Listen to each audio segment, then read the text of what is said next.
സേവനം നൽകുന്നത് ചടയമംഗലത്തെ ആയുർവേദ ഹോസ്പിറ്റലിലെ സീനിയർ ഡോക്ടറായ ഡോക്ടർ ദീപയാണ്.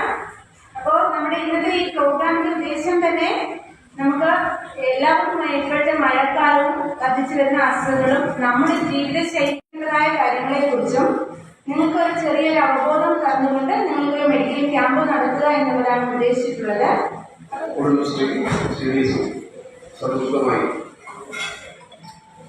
നമ്മുടെ സമൂഹത്തിൻ്റെ ഏറ്റവും അടുത്തുള്ള പ്രവർത്തനങ്ങളിൽ പങ്കാളികളാവുക, ഹരിതകർമ്മ സേനാംഗങ്ങൾക്ക് സൗജന്യ മെഡിക്കൽ ക്യാമ്പ്, അതോടൊപ്പം തന്നെ ജീവിതശൈലി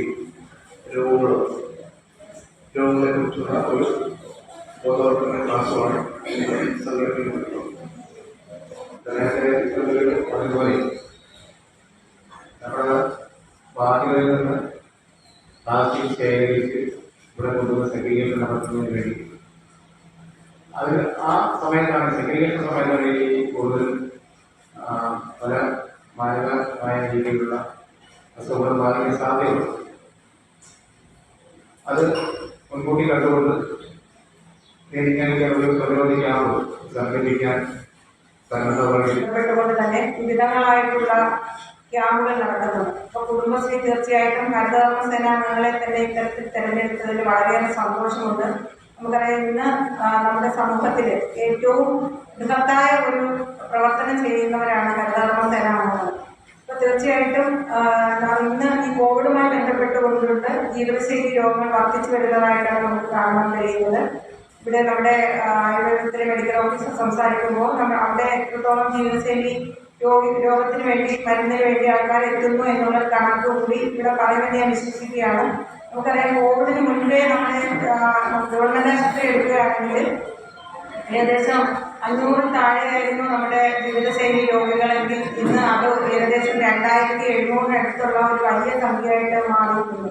അത് നമ്മുടെ ഗവൺമെന്റ് ആശുപത്രിയിലെ കണക്കാണ്. അതുപോലെ തന്നെ നമ്മുടെ ആയുർവേദ ആശുപത്രിയിലും അതുപോലെ നമ്മുടെ ഹോമിയോ ആശുപത്രിയിലും ഈ രോഗികൾ മറ്റു വാങ്ങുവാനായിട്ട് എത്തുന്നുണ്ട്. അപ്പോൾ അതൊരു കഴിഞ്ഞ ഒരാഴ്ച മുമ്പ് ആണ് നമ്മുടെ CBSE ഹോസ്പിറ്റലിനെ വിളിച്ചിട്ട് ഇത്തരത്തിലൊരു ക്യാമ്പ് സംഘടിപ്പിക്കണം. അപ്പോൾ നമ്മൾ മുന്നേ തന്നെ HMC കൂടിയപ്പോൾ ഒരു ക്യാമ്പ് സംഘടിപ്പിക്കുന്നതിനെ കുറിച്ച് സംസാരിച്ചിരുന്നു.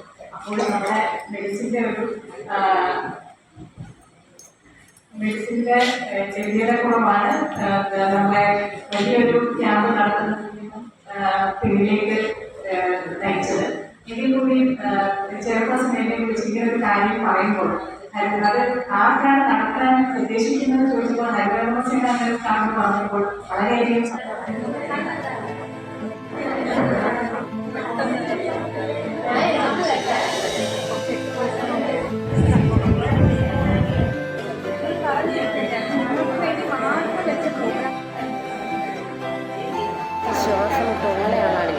ശ്വാസമുട്ട്. ഓക്കെ, ഞാനത് ഇൻഹേലർ ഉപയോഗിക്കുന്നുണ്ട്. ഓക്കെ. അന്നേരം ഇൻഹേലർ ഉപയോഗിച്ചാൽ ഇപ്പോൾ ഈ ജോലി ചെയ്യുമ്പോഴത്തേക്കും എനിക്ക് ആ മരുന്ന് ഫലിക്കുന്നില്ല. പക്ഷെ ആഹാരം കഴിക്കണമെങ്കിൽ ആദ്യം വെള്ളം കുടിക്കണം. ആദ്യം വെള്ളം കുടിച്ചാൽ ആഹാരം ഇറക്കാൻ പറ്റുന്നുണ്ട്. ബുദ്ധിമുട്ടുണ്ട്. എപ്പോഴും വയറങ്ങ് വീർത്തിരിക്കുന്ന പോലെ അങ്ങ് തോന്നുന്നു. വിശപ്പായിട്ട് അങ്ങനെ തോന്നുന്നില്ല. ഓക്കെ. നെഞ്ചിരിച്ചിലോ അങ്ങനെ എന്തെങ്കിലും ഉണ്ടോ? നെഞ്ചിരിച്ചിൽ ചില സമയത്തൊക്കെ ഒരു അസ്വസ്ഥത ഉണ്ട്. പിന്നെ എനിക്ക് BP എപ്പോഴും ലോയാണ്. കുറഞ്ഞിരിക്കുകയാണ്. BP കൂടെ ഒന്ന് നോക്കട്ടെ. കൈയും കൊണ്ട് വെച്ചോളൂ കേട്ടോ. 80-40 ആയിരുന്നു. ഓക്കെ.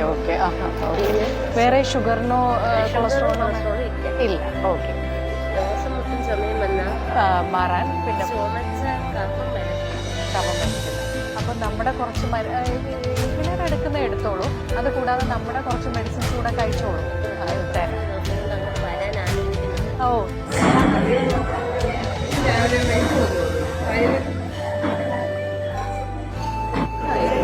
ഈ കൈകുത്തിയാണോ വീണത്? കൈകുത്തിയാണ് വീണത്. ഓക്കെ. എത്ര നാളായി ഇപ്പോൾ വീണിട്ട്? 4-5 ദിവസമായി. ഓക്കെ. സ്റ്റെപ്പിൽ നിന്നാണോ വീണത്? കൊള്ളാം. എന്നിട്ട് വേറെ എനിക്ക് വലിയ ബുദ്ധിമുട്ടൊന്നും ഇല്ലല്ലോ? ഓക്കെ. പിന്നെ ഷുഗറോ പ്രഷറോ അങ്ങനെ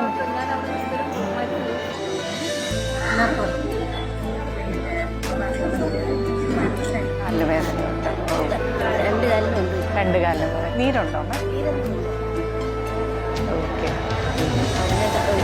ചെറുതും കഴുപ്പും വേദനയും നമ്മൾ കുറച്ച് പൊടി തന്നാൽ വീട്ടിൽ വെച്ച് കഴിച്ചോളൂ. ഒന്നുമില്ല, ചായ തിളപ്പിക്കുന്ന പോലെ തിളപ്പിച്ച് കുടിച്ചാൽ മതി. കഷായം കൂടെ കുറച്ച് അകത്ത് കഴിച്ചാലേ ആ വേദന കുറയുള്ളൂ കേട്ടോ. ഇപ്പോൾ 51 വയസ്സല്ലേ ആയിട്ടുള്ളൂ.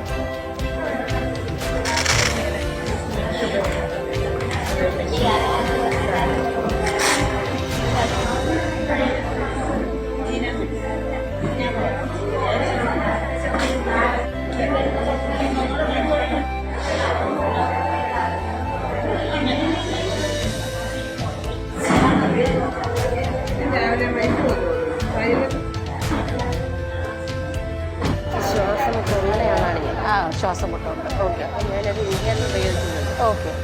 അന്നേരം ഇൻഹേലർ ഉപയോഗിച്ചാണ് ഇപ്പോൾ ഈ ജോലി